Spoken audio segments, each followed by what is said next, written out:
Maybe we can get started, and if people join, we can just catch them up in the chat. Today's conversation, as many of you know, is about financing livelihoods to prevent gender-based violence. And there are many different angles to this conversation that we'll get into. So for instance, some people experience gender-based violence in the course of earning their livelihood. So how do we take measures to prevent that in livelihood programs? For other people, safe and sustainable livelihoods is what protects them from violence and exploitation and enables them to escape a bad or potentially violent situation. So how do we facilitate more of that with less unintended consequences when we're financing livelihoods? What we want to get to in this conversation is what's working, what needs to be improved, and where do we need to design whole new financial products, new vehicles, new instruments to finance livelihoods that intentionally prevent and address gender-based violence. But before we get into that, we begin every session with an acknowledgement and a reminder. So I'm going to ask all of you to lift your hands off the keyboard, no typing, no clicking, and take hold of your own hand, however feels comfortable for you. And we want to acknowledge gender-based violence is not a light topic. In this conversation, we're going to intellectualize and abstract a set of very real experiences. And we know these discussions may trigger a wide range of emotions. Statistically speaking, in this room, there are survivors of gender-based violence, and we all participate in political, social, cultural, and economic systems that give permission for and facilitate violence. Globally, 35% of women have experienced either physical and/or sexual intimate partner violence or non-partner sexual violence. In the US, domestic violence is one of the leading causes of homelessness for women and their children. More than 90% of homeless women experience severe physical or sexual abuse at some point in their lives. So we'll take a moment of silence to acknowledge the violence happening in this precise moment to someone somewhere.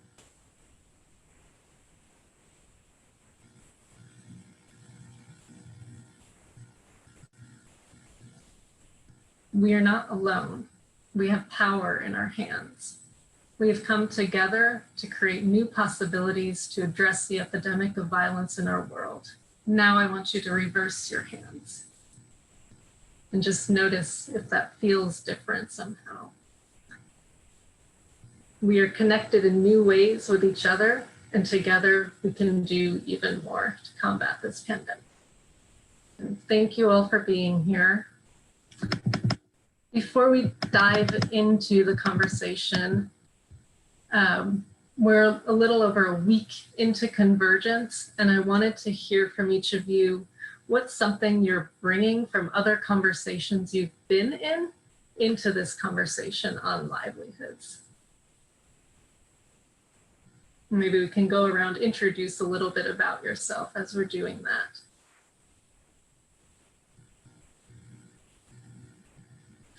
For me, I can just start it off. I don't know if any of you have been in the conversations with some of my team members who are working on a menstrual health trade finance vehicle in the Pacific Islands region. But what I'm taking from that into this conversation is that sometimes we need to reframe what we think the problem is when we're financing things. In that case, it wasn't the common narrative that these women-led businesses working in menstrual health were not a good investment opportunity or were not ready for investment. It was that there was a structural problem in how they were getting their supplies and the cost of the supplies in that network, in that particular geographic region. And our team with Pacific Rise and the Australian government found a way to design a whole new vehicle that allowed the financing of that supplies to take down the cost and enable a whole new market to be opened. And so I'm hoping we can bring some of that kind of new thinking, different ways of reframing what the problems are and what potential solutions are into this conversation. So that's what I'm really excited about, bringing all of you together to talk through. Anyone else want to introduce yourself and tell us what you're bringing? Mimi, go ahead. Hi everyone, I'm Amy Haddad from Australia. I was, until relatively recently, the lead gender specialist for Australia's Ministry of Foreign Affairs and worked on Pacific Rise. So it's great to hear that other people are talking about that because it's a really great program. Look, in the week since we've started the Convergence, I think that sort of the two things that are popping up for me, and one of the things that I keep saying often is I was in an early conversation about why we should frame gender-based violence as a mega trend. And one of the things that came out of that, and it's resonated in a range of conversations I've had since, is that there's a social moment happening where the tolerance for inequality and violence and abuse is evaporating with fairly serious and direct consequences for senior leadership in financial settings. And so I've been holding on to quite strongly that to me there feels like there's a moment of we just need to do something, and it's broad ranging, and then there's an opportunity sitting in that moment. And then another conversation that I've had, and I haven't quite decided where we landed on it, and I don't know that anyone else in the conversation did either, was about intersectionality. I think what we did agree, though, is that intersectionality is important, and we might call it different things and approach it different ways, but it needs to be part of how we're framing and addressing the issue of gender-based violence. Looking forward to talking to you more this morning. You want to jump in next? Thank you, Amy.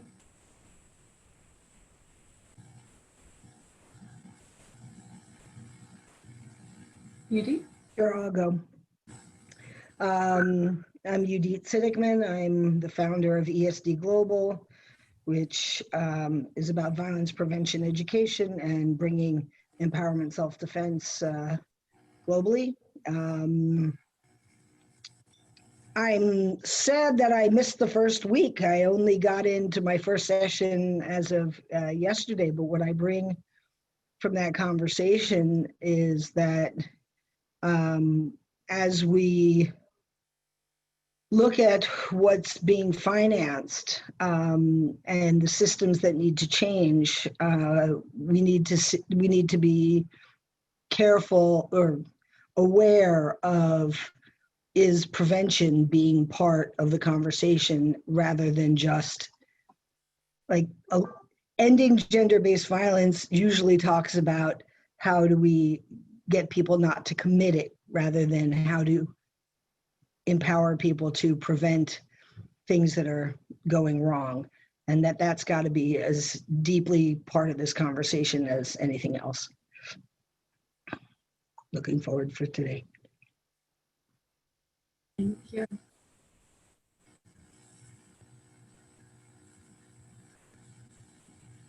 Devin or Christy, I've been in a couple of conversations with you. Do you want to tell us what you're bringing from those into this one?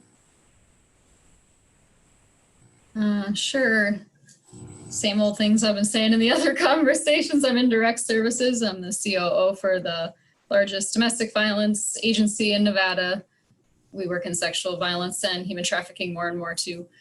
The investment approach thus far has been, that we see from funders and microloans and all the different kind of funding streams are pretty fragmented and not enough to help our survivors. And I think discussing livelihood, we've been trying to see if we can get together a way to have like a workforce development program. I think that would be really essential if there's like a large scale workforce development program that could take place for survivors of gender-based violence, because then, obviously the work skills plus the money coming in plus support from other folks who've been where they have been, that combination seems like it would be pretty amazing and helpful.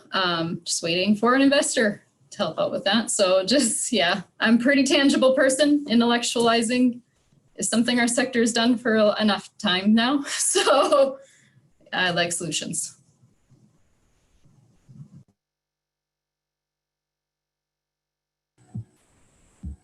Someone want to jump in next? We're going to go around so everyone can speak.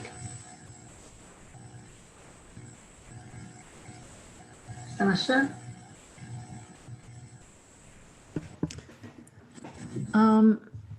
I'm not sure. I think that I'm always thinking about this, in the past week, it's sort of on my mind, just gender-based violence in general, which I have no expertise in as far as data.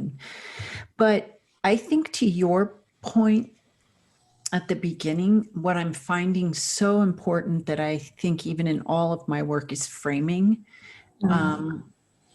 And who gets to define some of these issues we're talking about? Like, who gets to define what is violence and what is not? I brought a whole bunch of fellows to the Opportunity Collaboration one year, and we talked about violence because that was what was sitting with them. And for an hour and a half, they just sort of defined what was contextually violence within their cultures, which is not the same across the board. So I think when we're talking about some of our schemes, interventions, that we then also have to think about the framing and who is defining the scale, who gets to define. I'm not against metrics. It's like just who gets to define what outcomes are important. And again, it's sort of like context is so important.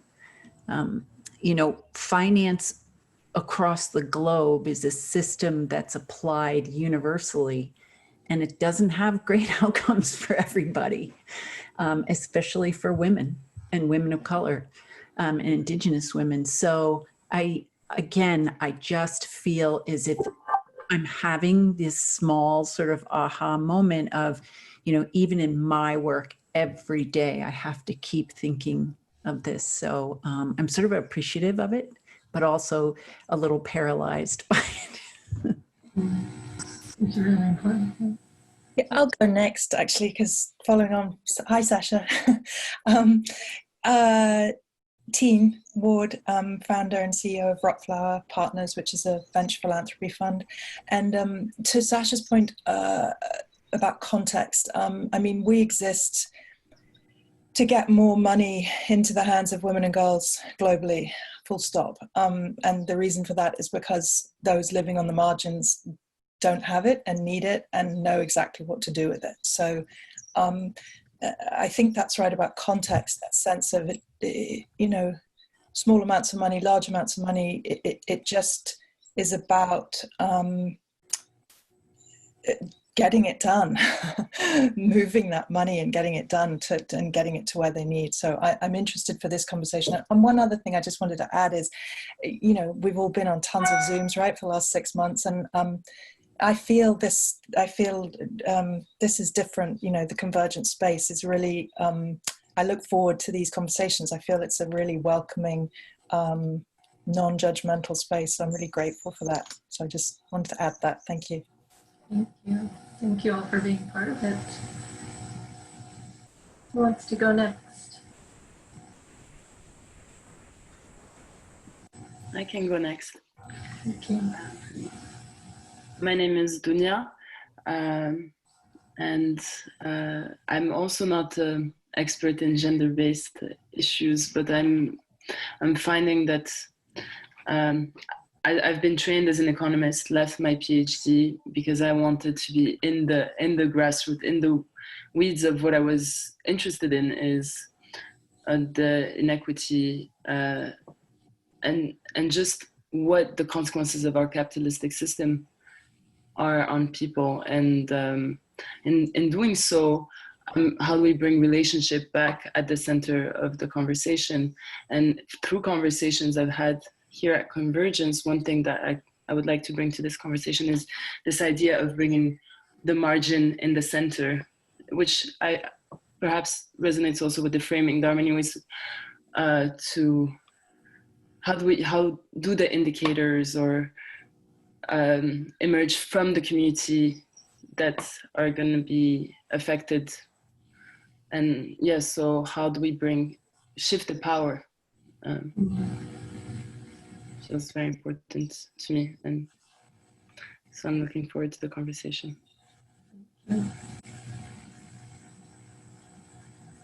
Nick, Devin, Mendy. I'll maybe go because it sounds like I'm working for now. The internet's working. My name is Nick. I'm not a GBV expert either. I've been working in international development, so with an organization called WISC, so very much more traditional NGO programming, focusing on youth and refugees, and then, but also working in partnership with the Equality Fund, so funding women's rights organizations across the world, with GBV being one of those areas that obviously needs funding. So I think I've only been in one conversation so far, and I think I got really sort of caught up in the thinking about sort of the need to cost GBV, but at the same time, the perils of costing it and it then suddenly becoming a bit of seen as an economic issue. And the words that one of the other participants said, then something that's potentially negotiable. And because it has an economic value to it, and it becomes a negotiation. And that's really kind of been resonating in my head ever since.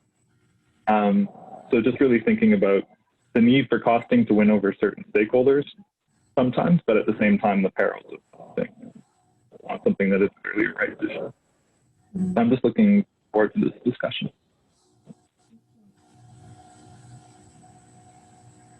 Hi, everyone. Sorry, I'm kind of joining late. My name is Mendy Marsh. I'm the co-founder and executive director of Voice, which is a fairly new organization that's working to disrupt institutions, especially the humanitarian aid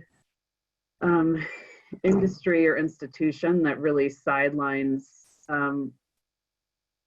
women and girls generally, but in particular on the issue of their expertise and leadership on the issue on violence against women and girls. So Dunia, I really appreciate your point about sort of changing the power dynamics, and the work Voice does is really aiming to center the fact that women and girls are experts of their lives, or the ones that know best how to address violence that impacts them uniquely because they are women and girls. And it's going to take all of the sectors to tackle what is the biggest problem in the world. Honestly, it's bigger than COVID. It's exacerbated by COVID, and it's, you know, been going on far too long without sort of all of these various industries and sectors kind of stepping up to address it. So I've really appreciated the first couple of conversations I've gotten to have with through Convergence, and I'm kind of curious about this one in particular. I'm not really exactly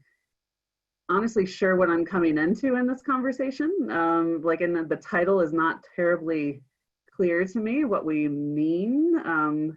So I'm fascinated, and I look forward to learning from everyone.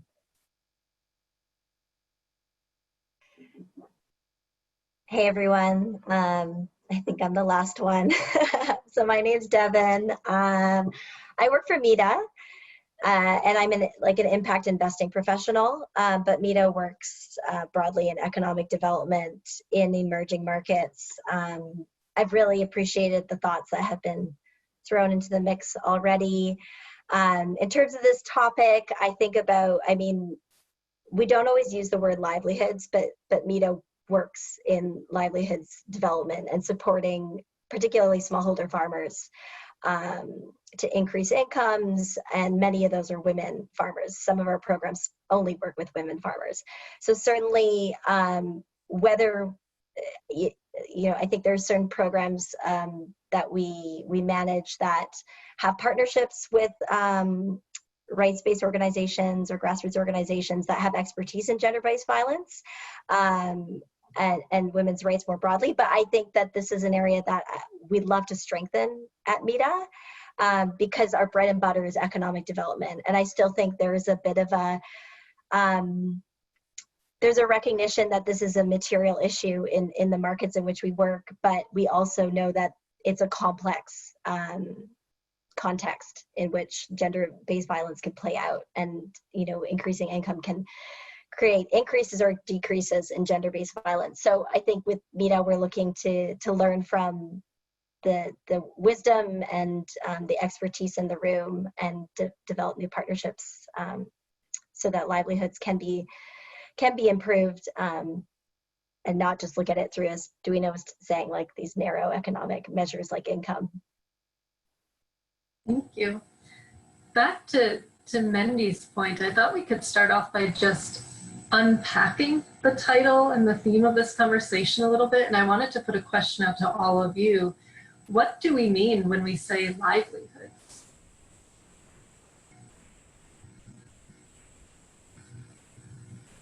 What does that mean to you in your work?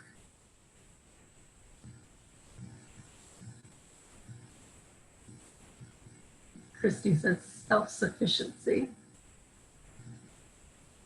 That's like the number one thing everyone around the world probably wakes up and is worried about, right? It's like it's top of mind in so many ways. I guess when I was thinking of this being the title, I was kind of like, is it from the perspective of looking at livelihoods as a way to actually prevent gender-based violence? Is it looking at livelihoods related to survivor needs? Is it looking at livelihoods related to service providers? I mean, it's like, for me, it's kind of like I could interpret it from like all over, honestly, from so many different perspectives. I think one of the things that I've come up against is this idea that sometimes livelihoods can sound a bit patronizing in some of the countries that we've worked, and people have said, listen, we want less livelihood schemes and programs and ideas, and we want way more money put into rights-based education and getting people to figure out what their rights are and what they are entitled to and how they can be involved in the political system, be it local, national, or whatever. So that's been an interesting kind of divergent over the last couple of years. I've really noticed that. I wondered if anyone, we do a lot of livelihood projects and tiny ones, you know, that make significant difference within communities. But yeah, just interested if others have felt that. In certainly in the Australian Aid Program, I feel like we've moved away from using livelihoods, and particularly when we're talking about empowerment, we're talking about economic empowerment and gender. But when we are talking about livelihoods, I feel like that's when we're talking more about the informal economy, or we're talking about subsistence farming, or we're talking really small scale. So I feel like we're generally not speaking structurally, and we're at the subsistence end of a conversation, of a livelihoods conversation, rather than an ecosystem of all the things you need to survive and thrive as a human, which is not necessarily what I think it should mean, but I feel like if I was to like reflect back on sort of how programming is categorized, that sort of tends to be where it's landing. So I'm thinking if I was to go back to DFAT and go livelihoods program and do a little search for that, I'd probably find small scale farming or garden farming, or possibly some of the seeds of the things that started Pack Rise, but I wouldn't be looking at sort of the ILO stuff around decent work and women's leadership in garment factories, and or even those larger scale regulatory reforms that seek to put some structure and understanding around informal employment for women. So I think there's a bit of a spectrum there with livelihoods at this end. I don't know why that end, it could be that end either, but it's at an end, it's not in the middle. It's interesting looking at the comment Devin put in about it, to her meaning decent work or entrepreneurship, and feels like that decent work part is not always a part of people's definitions. Yeah, I think it's that's a new term for META, in terms of like, just to provide a bit more context to that. Definitely we've had a lot of that language and livelihoods through our programming, but we moved away from that, and now we're more looking at how can we create decent work in agri supply chains, which are incredibly informal, fragile, vulnerable, precarious places to work. So that's like our reframing of, so I guess that's what I'm coming in with, thinking of livelihoods, knowing that this is a concept that carries different history. I wish, where's Joy? We need her to give us a rundown of the history of the term. If possible, I mean, I would jump in and add to that, you know, helping people find a livelihood that is meaningful for them, or sustainable for the lives that they need to live, or safe to do without looking at the piece of how much risk are they at by going out to those farms or going into those professions or work, or are we dealing with fear? Because to me, two things that stop people from changing bad to better are fear and silencing. That if they live in systems where they are still afraid to change or take choice or be safe, or they are silenced because speaking out would jeopardize their livelihood or jeopardize their status in a community. If we're not addressing fear and silencing are directly related to the system that allows gender-based violence to continue to work.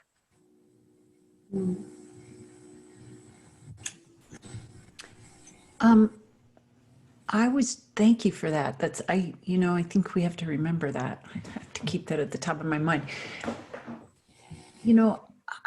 I guess I'm being a little bit of a Debbie Downer here, but for me, whenever I hear livelihood, it's small. Yeah, it could be decent work. And I think that, to Devin's point, it isn't always decent work, but I really appreciate that, we should define it as such. But I have found it usually something like kitchen gardening, some selling soap, grinding peanuts for selling peanut butter by the side of the road. And it's nothing that I have had the experience of seeing that really is expansive to one's desire and want to be fully self-actualized. Now, I know there's a lot of people who could say, no, that's not true, that's not true. But for me, I guess, to me, the word livelihood, it's small. I don't know, I'm just sort of reflecting on that. I was gonna add, sorry. Go. So okay, thank you. The language, so just educate me, since there's a lot of investors on the call and whatnot. We're talking about, the language seems to me around some of these calls and the conversation more like investing in maybe agrarian societies or third world or developing countries. We're talking about farming, selling soap, that kind of thing. But then there's like Las Vegas, Nevada, urban. Livelihood is right now, and has been for a while in the hard economic times, piecing together of like food stamps and this sort of little bit of money and working at a hotel and doing so in urban cultures is what I'm saying. Does it look different? Does livelihood look different everywhere? Like self-actualization, getting a plot of land, doing a job in a different part of the world seems to be where a lot of these investment dollars go, and rightfully so, definitely. But then there's issues in urban first world cities too that I think self-actualization feels far off. It's kind of like, how does this person get enough money to feed their kids, piecemealing all these low-wage frickin' jobs and disability income and that kind of thing together. So yeah, just seeing if, I don't know if there's a consistency among investors, you know what I mean? Some people who invest internationally and whatnot with urban cities that have their own issues separate from other cultures. You know what I mean? Does that make sense? I think that's a really good point, Christy, and that came up in a conversation, I can't remember which one. And I'm just going to reflect on the Australian experience now, because I feel like there is a little bit of neo-colonialist classification about what we mean when we talk about livelihoods. So when we're talking about development, we are talking about that soap making and garden market sort of situation. We're talking about things that feel to me very removed from power and are really quite, I guess, siloed from other parts of empowerment that we might talk about. Whereas someone shared in a group that I was in recently about self-identified or self-designed programs within a major bank in Australia, which through its basic customer research, realized that one of the reasons women default on loans is because they're experiencing violence. And so they made new products specifically for people experiencing violence. So they're really rapid, no interest loans, a free phone, mobile phone, rapid de-identification of bank details and things like that. And so I think in that kind of moment, from the bank's point of view, they were both thinking, oh, this might help our customers pay their loans quicker. But I think what they were looking at the facilitation of these largely women's lives. So that's where the life bit comes from. But I doubt they were thinking the word livelihood. So I feel like the word livelihood is potentially trapping us a little bit in a conversation about something that maybe feels a bit entrepreneurial versus something that feels facilitative, and what are the things that people need in their lives to succeed in whatever it is they're doing. And one of those things is to be free from violence. And if they experience violence, they need ways of addressing and removing themselves from that violence. And so I wonder whether that's problematic, because I can tell you right now, no one in that bank was going, oh, this is a livelihoods issue. They were thinking, we need to facilitate something for these people who are experiencing violence.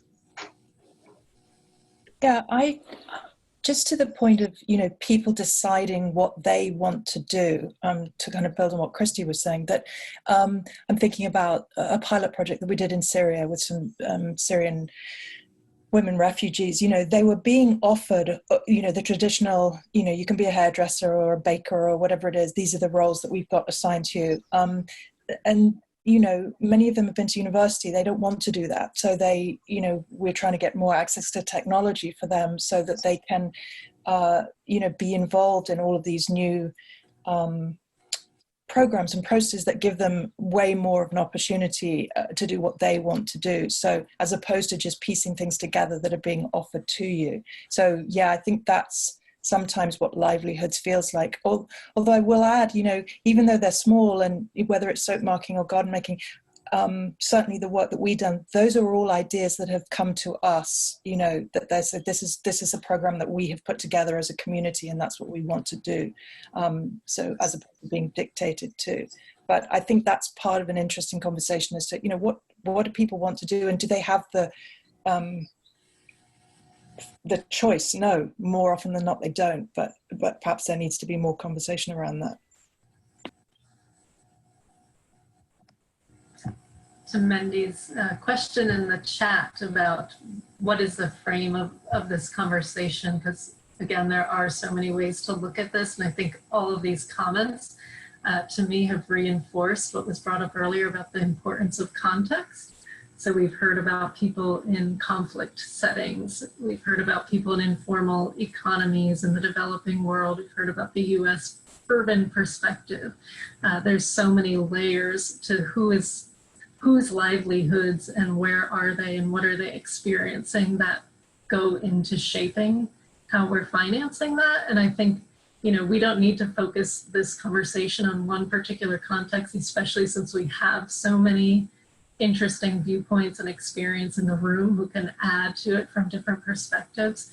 But maybe we can transition in from your experience, who does the financing of livelihoods? What kinds of programs or initiatives have you seen? Who are the players in this space? What does that look like, financing livelihoods? And since we're talking about financing, which as an investor, we're looking for some sort of return on investment. So are we, if we're building a system of microloans, are we looking to see that there'll be a return, whether or not that money gets turned around to do more good? Or are we looking at financing nonprofit work to allow them to give the tools and the skills and the pieces of the puzzle needed? One of the programs we work with in Israel is helping women choose to leave sex work. But they can only offer them a third of what they were making hourly at best. And, this pays my bills, this doesn't pay my bills. This I work a little bit, this I work a lot. And how do we make that? I mean, that's another, system that has to change, because if you're going to want to turn people away from one systemic, oppression of women and give them better choices, they have to be better choices that make sense, that are worth it. At 70 cents on the dollar, we're going to have to do better for women.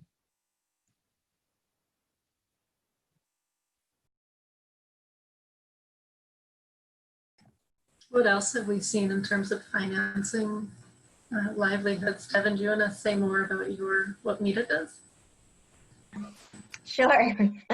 I mean, if we take a broad view of what financing could mean, and we don't just think of like debt and equity investments that have these market rate returns attached to it, I think about different, a spectrum from grant funding through to the kind of market rate returns. And MEDA does a lot of work in the grant to 7% back, or what we would say is a cost share. And that's really helpful because shared risk. But usually the entities that we're asking for a cost share from are businesses. And so when we're talking about financing livelihoods, I guess for MEDA, it's just to give an example, we partnered with a healthcare company in India, and they have a significant number of frontline workers that are women and youth who are definitely at risk of because they're in patients' homes delivering care. Actually, in this model, that they're at risk for sure. So in terms of, and they're also rural individuals transitioning to an urban environment. So there were a lot of challenges for these frontline staff. So we worked with the company to develop like a soft skills training program that would equip them with like confidence, how to negotiate in the household, financial management, kind of it, I wish it had self-defense. Now I would have added that into the program. But it was trying to get into those softer skills development, confidence building development. And what we found is it was just as much needed for women as men, because men are very much face a stigma in caregiving roles. So all this to say, this was a cost-funded initiative where the healthcare company saw value in doing this as a way to retain staff, ensure staff were productive and happy and safe. And so they've adopted, this was a pilot that we co-funded, and then they went forward with that and scaled it within their company going forward because they saw the positive results. We tracked business indicators over the same time period and saw good client referrals go up and other metrics. So for us, that was like a kind of investment, but not in the sense of expecting all of our money back. So I think hopefully there's ways to look at financing in a broader sense. Do you want to say a little bit about shared risk, just for the folks who don't have a finance background? What does that mean? Sure. I think it's just the risk with, it's very important. Like I think it's important to understand, and again, this is just my view, and please, I welcome others with lots of experience to join in. Understanding the instrument that you're using in a partnership is really important, whether that's a grant or it's an investment. And one of the reasons why we shy away from grants to businesses is because that risks being something that's sort of add-on. It may be a CSR, it might be subsidizing something that the market should be doing on its own. So when we do kind of a cost share, and it really depends on the context. Sometimes that cost share is higher, like MEDA might put in 75% or 25%. It really depends on sort of the context and the risk perceived by both parties. If MEDA believes it's a risky endeavor as well as a business. So the idea of shared risk is that both parties are they have skin in the game, and they're committing to the initiative by putting in their own capital. It just depends on the equation might look differently depending on whether you're again, funding. We have grants that go to nonprofits and community-based organizations that are doing really vital work as well. So in that situation, it wouldn't be appropriate to expect them to take on risk like that they don't have the ability to bring that capital in. But really welcome others' thoughts in this area.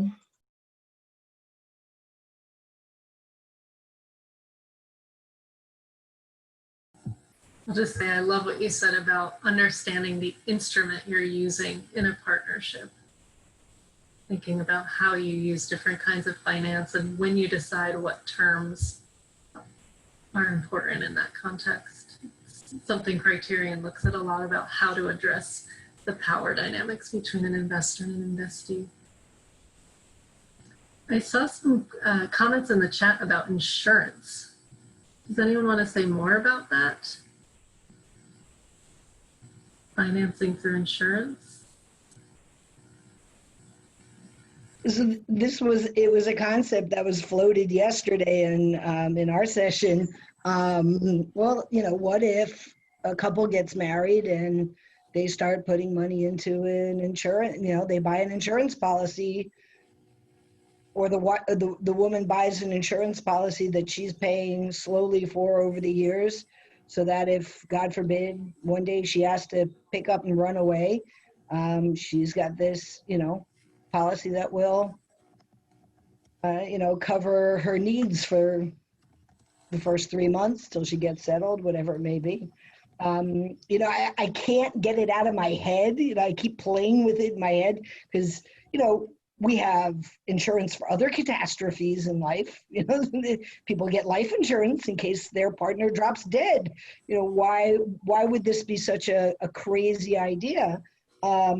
And maybe there would be a way to, release money 50 years down the line if you never use the policy, that it's some sort of retirement pension something thing that if there's an emergency need for it, and that emergency need could be, I'm being beaten, that to me is an emergency, and you can call in your insurance policy. It's strange that we don't think about doing it. As strange as it feels to talk about it, it's strange that we don't talk about it, because there's such a high prevalence of it. And for me, I think that I can't talk about gender-based violence without looking at it as a health issue. It's not just the issue in and of itself. It is a lifelong health issue for survivors. So how do we get fewer people going into that system? Can I just make a few reflections on that? Sorry, I wasn't in that conversation, but I have had sort of similar conversations, which I'll circle back to. But I just wanted to say, what you triggered for me, you said this is awkward, we don't talk about it. My grandma always used to talk about her running away account. And she would just, I've got a running away account. And so she had, and all her, like many of her friends had a separate bank account or jam jar under the bed, whatever it is they had, that was their running away money if that's what they needed to do. And as a kid, I always thought she was joking, but I think she was actually serious. And as far as I know, she never needed to use that. So go grandma. But I really like that idea. And what I wanted to reflect on is that there's a conversation happening in Australia right now. Australia has a compulsory retirement savings scheme, which is paid by employers, and you access it after a certain age, depending on when you were born. And in a women's economic statement a couple of years ago, the government said that women escaping violence could access that retirement scheme early, in order to finance finding somewhere else to live, blah, blah, blah. And it was highly criticised because women in Australia experience extremely high rates of poverty in retirement. Women over the age of 55 are the fastest growing group of people experiencing housing stress and homelessness in Australia. And so it was just like, what, you've got to rob from your future in order to escape from your present. But it did raise this conversation about how these things are financed. And I have had conversations about how we protect migrant women workers, which is another cohort that experiences a particular kind of violence, both as workers and on return. And we see a lot of the time that we know women return remittances at higher proportions than men do, but we also know that they're vulnerable to those remittances not being invested on their behalf, and they return back to wherever it is they came from to find they have nothing and that they can't access the job market, and they've sort of been thrown on the scrap heap. So I've definitely had conversations with organisations like Women's World Banking and others about what if there were remittance schemes specifically for women that included retirement savings options and insurance options as part of the remittance flow, so that they had some kind of protection and oversight over their saved income as they were returning that back to their families. I feel like there's definitely something in there in that insurance side, but I think what we really need to balance it against is that it's not a drawing down of future protection. It has to be protection that's not robbing the future. I think it's a really interesting idea. I wish I had been in that discussion and I wasn't. But thinking about living right now in a state where my homeowner's insurance has been canceled 4 times, because of natural disasters. Insurance companies are set up to make money, a lot of money. And when you draw on the insurance policy, they don't make money and they're going to leave the state. Clearly, I live in California.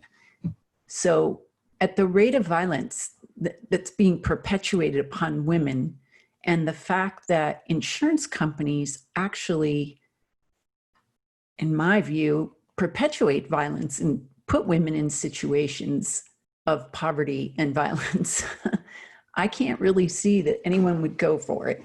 I think, and that's not, I'm not trying to put the damper on it. I'm just saying it would have to be a kind of insurance that actually values women's lives and actually values, what it is that they're paying out on. So a cynical point of view, but I think it's interesting in that I wonder if there are investors out there who would consider something like this with different types of terms on them. Well, Lauren, right, he made the point that, perhaps this is for somebody like Leapfrog and Andy Cooper, who already, started off doing micro insurance and, they've grown to such, those are the types of investors, I think that we're looking at. But I just keep coming back to Judith's point from yesterday. It's all about mitigation, right? It's got to be about prevention and then mitigation. And if you think about how many people sign prenups or anything like that, that you're thinking ahead before you're in the situation. I certainly wish I'd had that. Yeah. I'd love to add that, Amy and Sasha got me thinking about, well, what if we really flip the script? What if someone committing violence in a relationship had to leave the home and prove their way back? What if that would protect the livelihood of we work with women in shelters and they have to be put in different cities, which means they can't continue working. Their children can't continue going to the schools. They didn't do anything wrong. Take the offender out instead of the victim. Because this is one of the only places where there are no natural consequences for inappropriate behavior. Flip the script. On a report or on a complaint, they get removed and they have to prove themselves worthy of coming back. Or they pay, it comes out of their income, it's just like, this is why I felt really anxious about this, honestly. And I came to this from a totally different space. So it's really interesting. I've gone on a journey with you all. But we're always putting the burden on women, all of it, all the time, no matter what, right? So how can we come up with a different scheme? Yeah, Amy, your grandmother's awesome. I'm pretty sure my grandmother's had the same, but it shouldn't have been so hard for them, right? So how do we come up with a different, we need to create the different world, right? This whole world's been created by men and it benefits them. And we're talking about men as perpetrators here largely, right? So let's figure out a different way to like put accountability on them. I think that's right. And there's been some research in Australia recently that shows that some high proportion of women essentially abandon all family assets in a divorce if there's violence present, and our legal aid system doesn't necessarily provide support to negotiate a property settlement. So it might provide support to negotiate a custody situation or the separation itself, but it won't provide support to negotiate the financial settlement. And I've had so many women say to me, I need to protect myself financially because this is my kids. And the other thing that I think is important to understand is that particularly when there are children involved, violence isn't a thing that just gets dealt with once and then it's done. Until those kids are adults, those parents have to keep coming together in stressful situations that are often continual court appearances. It's the time burden of negotiating the fact that violence had occurred, even if that situation is no longer happening as a experience of physical violence, continues essentially until the kids are adults. And that time burden is huge. And we generally don't have employment and leave structures set up to provide the space that people need to have to negotiate that complicated system. So yes, we should be flipping that system to make it less burdensome to navigate. And I really like the idea of removing men. And certainly there've been some nascent discussions about that in the Australian context, linked to the thing that I mentioned earlier about women experiencing deep poverty in old age because those assets have been shed in such haste. But also just recognising the reality that violence isn't a thing that happened once, you've dealt with it, and then everything's fine now, and we don't need to provide support or recognition for that going forward.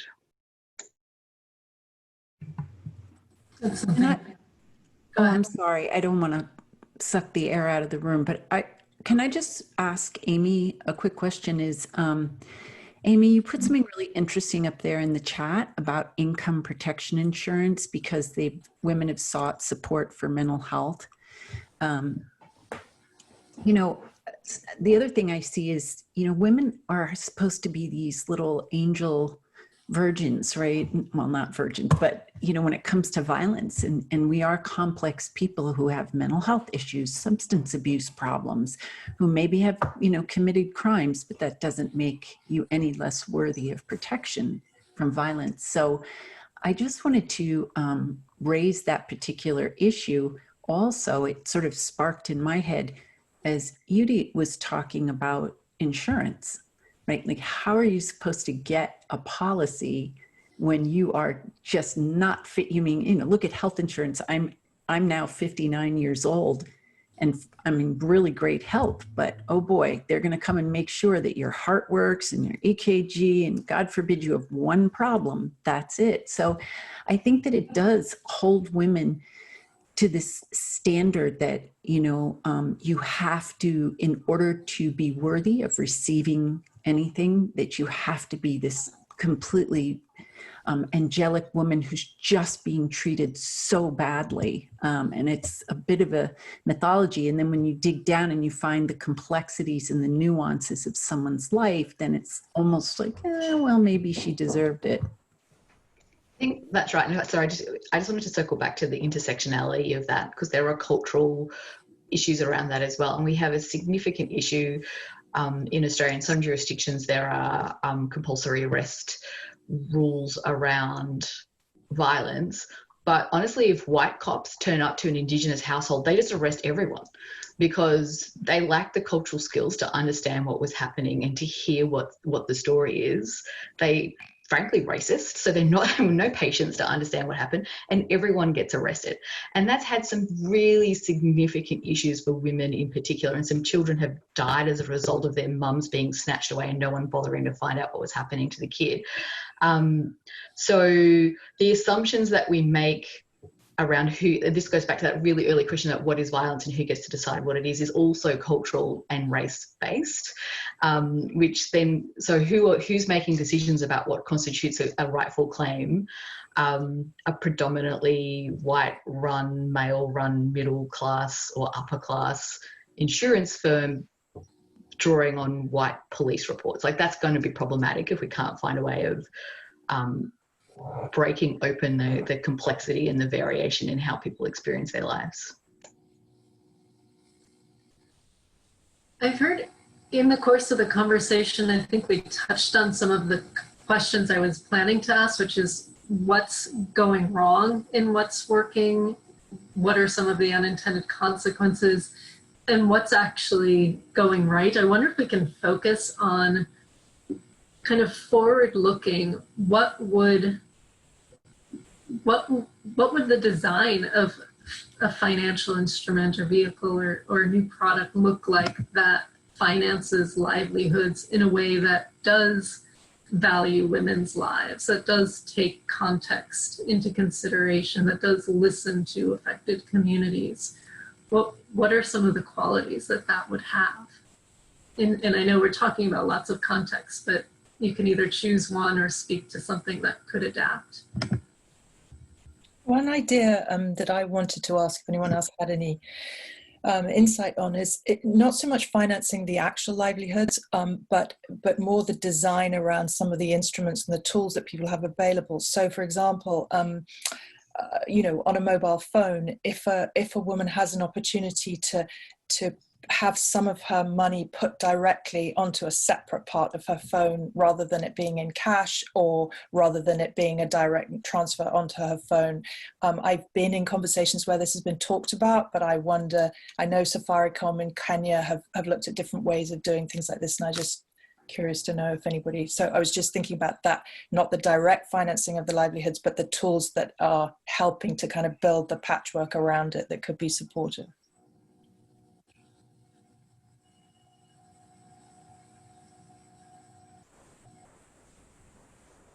I certainly know of apps where the savings mechanism is you round up to the next full dollar and the remainder goes into a savings account. That's a tap and pay thing on your phone or on your card.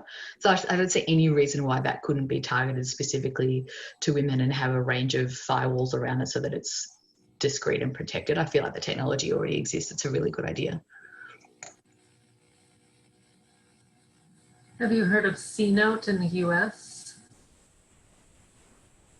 It's a kind of alternative savings account, and instead of the standard very, very, very low interest that you would get in your bank checking account or savings account, it's I think about 2.5–3%, and your money that is in the account is invested in women-led businesses, minority-led businesses, community businesses, so it's having a full impact, and it's designed in a way that your savings is growing at a higher rate and you have this full privacy around it. So in case of a rainy day or needing to leave a bad situation, it's sort of modeled off your grandmother's fund, Amy.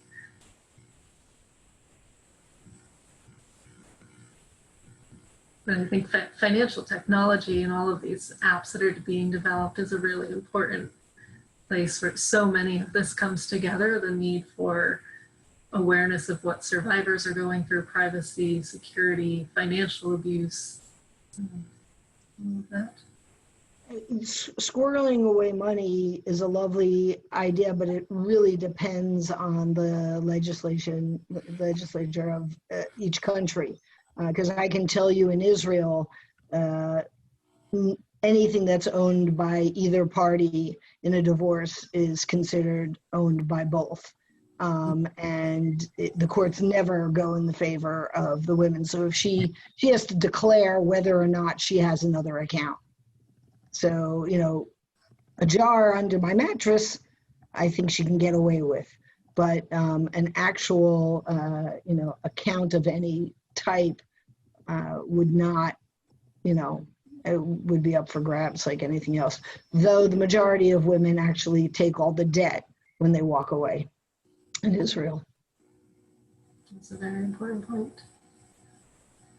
On a positive note, I just wanted to reflect, coming from the gender and GBV world rather than the financing world, is that there's definitely evidence now about what interventions prevent violence. So going back to kind of your early point, Judith, about, you know, we're at the hospital end of this situation rather than at the prevention end of this, and some of the so all of the things that work. And this is probably similar to if we were financing livelihoods, community ownership, building up the messages and solutions that are relevant to that community. So it's small scale, it's not that expensive, but it has to be replicated. So it's hard to scale other than the general concepts. You've got to go back into each community and work with that community. But one of the really effective entry points is household savings education or household finance and budgeting type conversations. So there's definitely an entry point that sits alongside financial instruments at a household level that we could, as investors, could decide, well, this is an opportunity to reduce violence if we intentionally build those messages into this program and take a community and household level learning approach, because that gives you the opportunity to deconstruct gender norms and power structures and then rebuild them in more helpful ways. And the evidence is there that this works, which as a practitioner in this space 10 years ago, I would not have said that. But now there's very promising evidence that we can change norms sufficient to prevent violence. And the other entry point, which I love as the mum of teenagers, is that teenagers are highly influential in their households. So you can teach teenagers change norms around things, and they'll go back and they'll tell off their parents, and it will change how their household works. So that's another entry point. If we're talking to teens about building up their savings habits as they turn into adults, as they enter the workforce, that's another opportunity to work with a really influential cohort that pulls in those gender norms that themselves are helpful for reducing violence. So I just wanted to say this. I think there's really a really important and positive sphere of overlap there, not from the financial side, but I think there's probably financial entry points. Amy, do you have links to any of that data? There's a whole website. I'll see if I can drop it in the chat. That would be great. Thank you. We just had a conversation this morning on norms change. Devin, do you have other examples of what MEDA's doing that might serve as, best practices? Just because you talked about being so intentional about which financial instrument you're using. Ooh, I have to admit, it's 6 o'clock and I'm like, I am just not, my brain is tired. You guys are brilliant. Thank you. Or you women are brilliant. Yeah, I think there's a lot. There are a lot of different manifestations or ways we can think about this. I think that for the key, or what a really important design principle, and I mean, it's been said, but just how do you design around what women and survivors are needing and are saying they want and desire, and MEDA hasn't worked specifically with that explicit lens at a level of I think we've done things here and there, as I was mentioning, partnering with community-based partners, and I think some of the interesting kind of opportunities I see, again, in emerging markets context in what we do, is how do we take those partnerships or build up on those partnerships with nonprofits and community-based organizations that really know and serve that constituency, and how do we make that material to the businesses that we work with, which are our entry point mostly, and businesses, and I come in from the engaging with investment funds as well. I think they want to understand this issue. I think they want to do the right thing, but they really have no idea, right? So how do you, when we talk about translators, and we have a translator group, I think how do you translate to business leaders and investment funds how their employees and their suppliers and their customers are impacted by this issue, and how is it material to their business, because you have to make that connection somehow for them if we're going to use businesses as the entry point, and the investment mechanisms can follow, I think, right? But a lot of that starts with engagement and bridging the respective expertise. And I do think there are specific firms that are examples that I could try and dig up or share in the chat afterwards that are more coherent than what I'm saying right now, which is more general. But yes, I think it's about bridging, and really investors need to take the lead from the organizations, the individuals that know the issue best. Thank you. And yeah, please do share things in workplace. I will, yeah, thanks. Conversation going. I wonder, Teen and Mendy, from the humanitarian conflict setting perspective, are there any sort of either examples of things you've seen work or best practices to keep in mind in those particular contexts?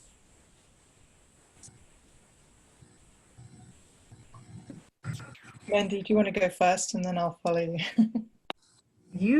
Well, Tina, I think you're a more livelihoods person than I am. I mean, I've done small scale livelihoods work a lot over the years. And I agree with you, like Tina, on what we've been learning around. I have not really seen what I feel like we're talking about now, which would be really big game changer type tools that have been deployed. I think we're just still getting it closer to right in terms of listening to communities and in particular giving voice and agency to women and girls so that their livelihood related needs are listened to, acknowledged, and going to be beneficial and not risky for them, and to give them situations that are, as you might say, are not based on choice and are not decent, right? So I think that I really can't think of an example that I would really pinpoint. I think that there are really good examples of small scale programs that make a huge difference in women's lives. I've been involved in really tiny kind of, like 2006, get $50 to, individually to groups of women and support them on their business strategy and follow them, work with them over time, and really support them. That makes a huge difference, right? But it's a drop in the bucket type stuff, and the investment is really mostly in my experience has been short term, right? And it's not, it stops and starts. You train up programs and they get lost because people move or the money dries up and the team that you finally built has to go away. There's so many, like, they're not sustainable solutions that I've observed in contexts like that are conflict or disaster affected. Even the decent kind of work stuff that I've tried to influence and be involved in, post-earthquake in Haiti, like all of these places, like that stuff, yeah, does it really change? Does it really become a sustainable reality? Does it become decent work? Does it become work that doesn't put women and girls at more risk? It's highly questionable, so I don't really have a good thing to pinpoint. Sorry. I hope you have something to. I'll try. Yeah, I've got a couple of ideas to contribute to this. So, Rock Plaza is small fun, but we work in a lot of different countries, and sometimes we only have one partner in that country. And people often say to me, well, why are you so sort of spread wide? And a lot of it is because I think, as an example, you can pick one partner that particularly, I got a gut feeling, whatever, obviously we have a set of principles to go through, but I'm thinking of one in particular in Uganda.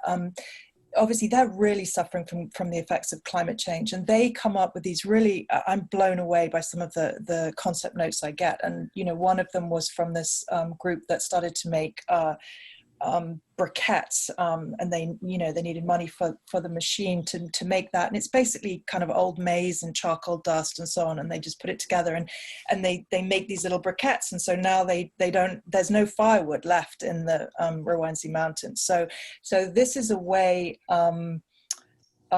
for them to earn money, and they've done really well, and this has increased. But one of the things that it's the cross-referencing, for example, another group that we were working with in Niger, they were telling me about all this corn husk that they have and that they didn't, and I said, oh, have you thought about doing briquettes? And they were like, no, what is that? And so connected these two together, and now they have a way to kind of use their waste. So I've completely lost track of my thoughts, sorry. I even wrote something down. There was something really important and pressing that I was about to say. I've lost it. Anyway, it may come back, but I'm excited by kind of what's possible. And I think it doesn't matter if something's small. And to your point about dropping the bucket, absolutely. There are many times when I'm looking, I'm going, this is like swimming through treacle, but I think sometimes even if you're doing just one project in that town, that then is acts as an example that someone says, oh, this is possible to do, with 20 of us, and and it gets replicated, and they find someone else who will fund it. But yeah, there's so much money out there that, if somebody gave it to me, I would know exactly what to do with it. But so that's the frustration. There's a lot that you can do on the livelihoods scale. Yeah, I mean, I'm a huge advocate of, I think it's one of the most kind of fundamental things that we need to be doing, but it's like, how do you get the scale? How do you get people to actually listen to, I've been involved in briquette projects, in Dadaab, and like, oh my goodness, are they necessary? 100%, right? Are they funded in a sustainable way? No, right? Like, so how do we get like people who have the potential to fund in a sustainable way these things, right? And to really do it continuously, and to really help it generate an ongoing livelihood, right? Like, that's where I struggle. Like, what's the tool? What's the model? How do you bring enough people with you to like support it?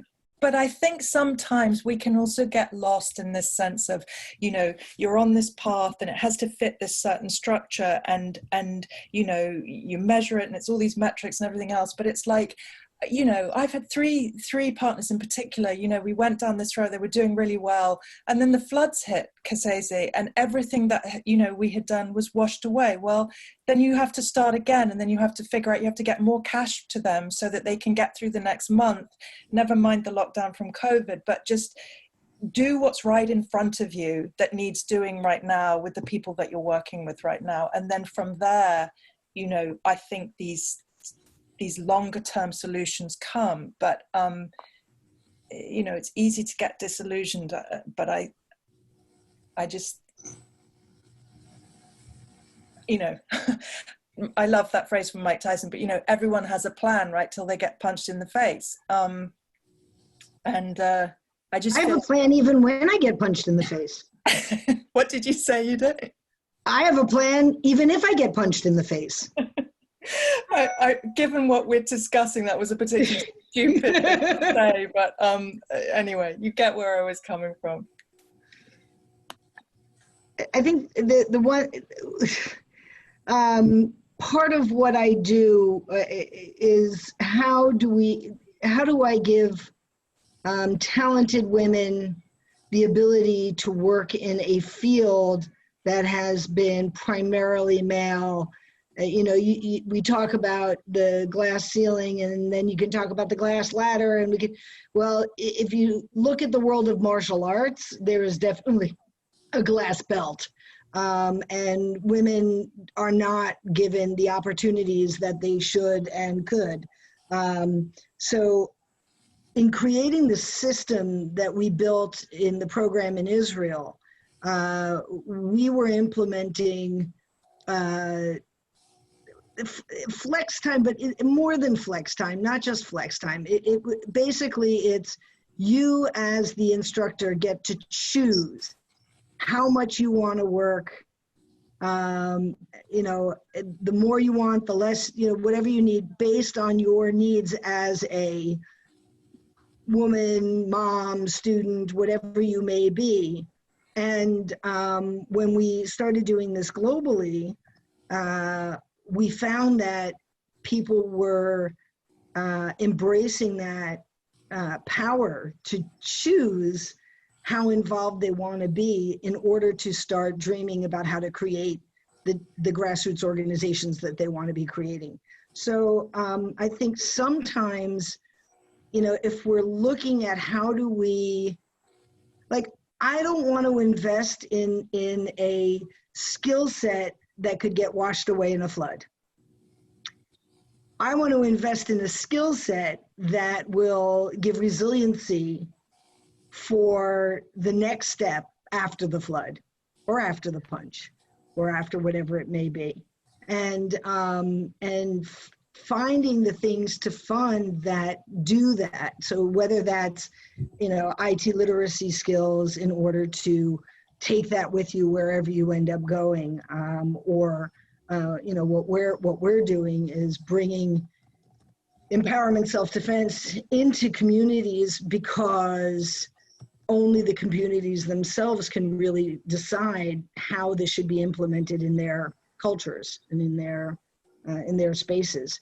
But looking at how do we get the money to the people who are actually doing the work and can make the change in a system changing way. I know you guys think I speak English, but I've been 37 years in Israel, and you don't become bilingual, you become biilliterate. So sometimes I feel like I just have no words, so sorry. But there was something intelligent in there, I hope. No, that was fascinating.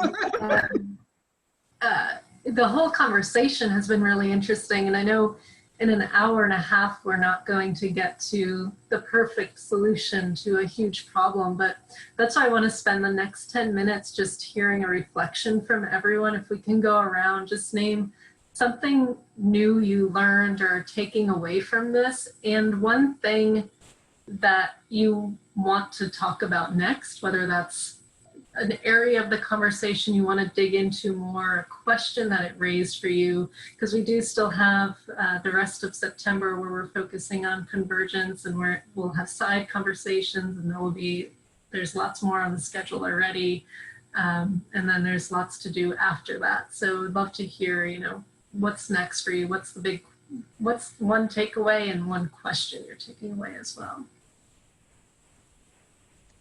Can I wrap up some of the things that I've been hearing? So I was typing in the chat and half hearing, so I hope I haven't misheard what people were saying, but I'll try and say what I want to say within your framework, Christina.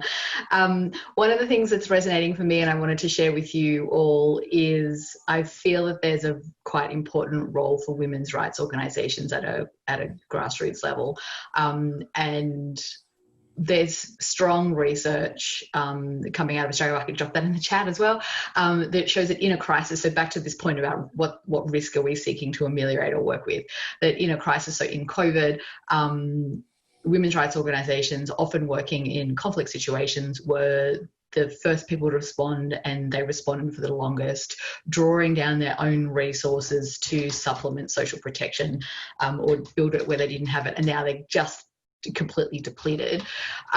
They're also, frankly, the ones that have the best intel about what actually needs to happen, and they're the only people who hang around when things go bad. So I think that there's an important collaboration and design relationship that needs to be built with those organisations, but we also need to, and I'm really passionate about this, that we need to provide them with funding that allows them to remain autonomous and feminist-led. So it should be core funding, not project funding, because I've seen a range of important feminist organisations fold under the pressure of the reporting that they have to do when they get project funding. So I just wanted to throw that into the mix as a design element that I think is important for how we construct things. And I know Criterion's doing work about how we build local knowledge into the decision-making processes around how we identify and fund investments. The other just quick thing that I wanted to note, and this again I think goes to your point about risk, Judith, is that when we speak to women in IDP camps, in Lebanon and Turkey who've escaped like unbelievable violence and been through really traumatic things, they say, stop it with the psychosocial support. I really, really want some economic empowerment because my husband is dead or my son is dead and I'm now the head of my household. And if I can't figure out how to keep this together, I'm going to have to marry off my daughters. So there's definitely there's a demand side from women we've previously understood to be so traumatized that all they needed was counseling, when actually what they want is to stop the cycle of violence by taking control of their lives. And when women do that, it's not for profit, but there's potentially a partnership opportunity in there. So those are some sort of reflections that have kind of coalesced for me through this discussion. The question that I have is, can we keep talking about the insurance thing? And can we talk about what capacity and imagination we have to flip things to create structures where women are centered in their survival as opposed to marginalized from it, if that makes sense. Thank you. This has been such a great conversation. I've really enjoyed it. I so appreciate that, Amy. I feel like you're speaking my language. I mean, I'd love to continue the conversation on insurance because I really do value I've been stuck historically in the more of the project specifics livelihood work, but I want to think through those big ideas. And I do think there are big ideas for those, what may need to start as smaller scale livelihood programs. So Tina, I think there is a vision out there. I think we can focus on it and go for it, but I want the space to think it through with folks like you. And Amy, I just so appreciate the women-led organizations, right? I mean, like, women and girls know the solutions, they know the people that are most at risk in their communities, and we know where there has been good work on violence against women and girls, there was a strong women's movement that started it, right? Like, we know that women-led organizations are the key, and that's really why Voice exists, to work solely with them and for them. And I think in particular right now, they are the front lines of crisis response, in particular always, but in particular because of COVID, right? And they're the ones that have always had the hardest time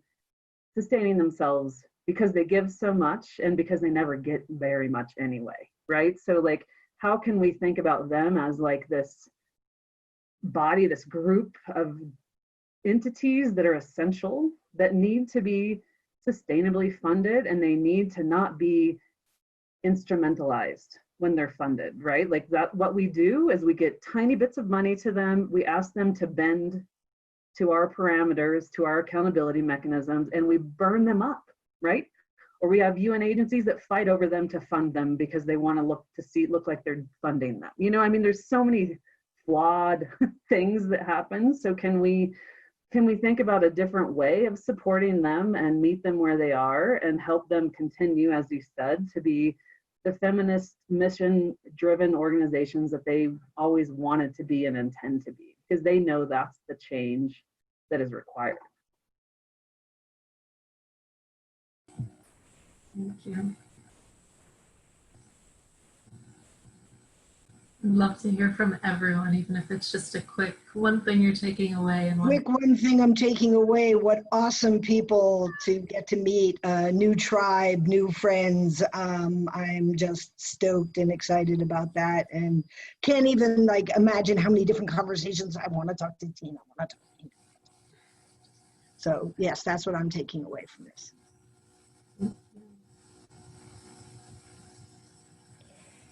Yeah, I'll just share. No, you. Okay, thanks, Tina.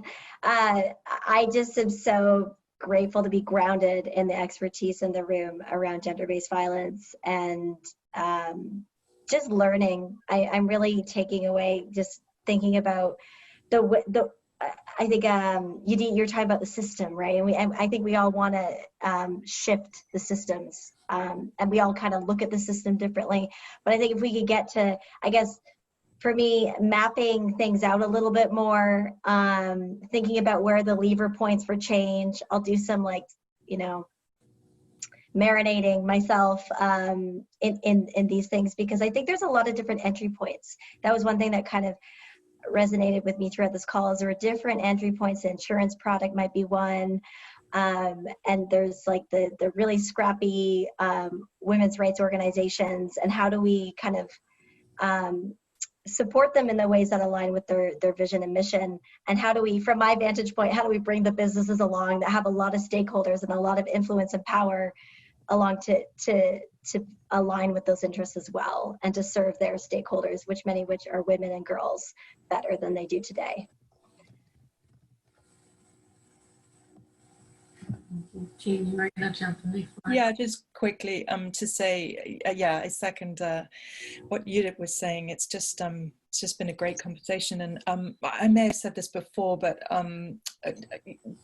to Devon's point about kind of the mapping out where the entry points are, you know, I always see this funding line like a hose pipe that's all kinked up, and, you know, how do we unkink those kinks and figure out, you know, where are the moments where it gets kinked and it stops the flow and stops the funding, and why is there so much at one end and then it sort of trickles down to nothing, you know. I mean, one of the reasons I got into all of this was, you know, in Pakistan after the earthquake in 2005, and you know, there's all this money in Islamabad, and by the time we get up to the top of the mountain in Kashmir, you know, everyone's given a bucket and a bit of wire and told to go fix their lives, you know, and so it's the, you know, we talked about continuum before, right? I'd love to have more of a conversation on that, on the continuum of all of this, of the funding, and why there's these microscopic amounts in certain places and then massive bulges in other places. I agree with that. Let's see, I'll go. I'd also like all you investment people to continue talking about the funding issues since I work for one of the grassroots agencies, and that would be wonderful. And I've said before, poor Christina's heard this, about the metrics reporting project-based funding, that, yeah, you all are aware of it. It can be difficult for us to implement in a way that makes sense with the resources. So thank you for acknowledging that.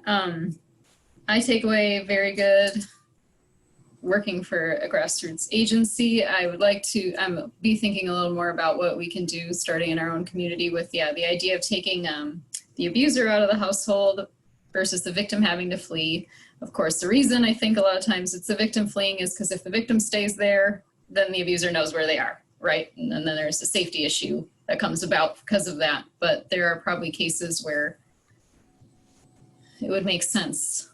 Yes, I'll be thinking about that. So thank you for that idea. It's really good. And the insurance idea as well, of course. I really dig that. So thank you.